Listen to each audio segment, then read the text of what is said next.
ময়মনসিংহ ১০ গফরগাঁও আসনে বিএনপির প্রার্থী বদলের দাবিতে তুলকালাম করেছেন স্থানীয় বিএনপির একাংশের নেতাকর্মীরা। ঢাকা ময়মনসিংহ রেললাইনসহ অর্ধশতাধিক স্থানে আগুন দিয়ে বিক্ষোভ করেছেন তারা। এই ঘটনা পুরো ময়মনসিংহে আলোড়ন তৈরি করেছে।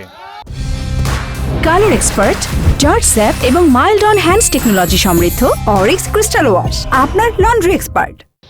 ২৭ ডিসেম্বর বিকেলের পর থেকে পৌর শহরের প্রধান প্রধান সড়কে অন্তত অর্ধশতাধিক স্থানে আগুন জ্বালিয়ে প্রার্থী বদলের দাবি জানান বিএনপির একাংশের নেতাকর্মীরা। এতে ঢাকা ময়মনসিংহ রুটে ট্রেন চলাচল সাময়িক বন্ধ হয়ে যায়।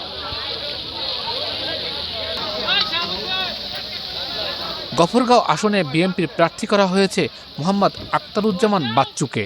তার মনোনয়ন বাতিল চান বিএনপির একাংশ নেতাকর্মী।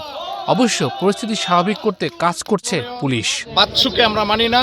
আমরা আগামী দিনে মুশফিক সাহেবকে চাই এবং আমাদের গফরগের আগামী দিনে কর্ণধার যেন হোক ভালো মানুষ, এটাই আমরা প্রত্যাশী। ময়মনসিংহ ১০ গফরগাঁও আজকে সবচাইতে নির্যাতিত নিপীড়িত।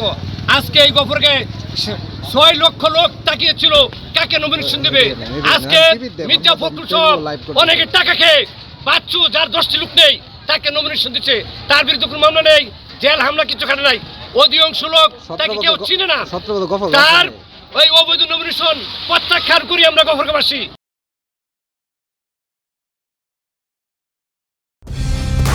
কালার এক্সপার্ট, জর্জ স্যাপ এবং মাইল্ড অন হ্যান্ডস টেকনোলজি সমৃদ্ধ অরিক্স ক্রিস্টাল ওয়াশ আপনার লন্ড্রি এক্সপার্ট।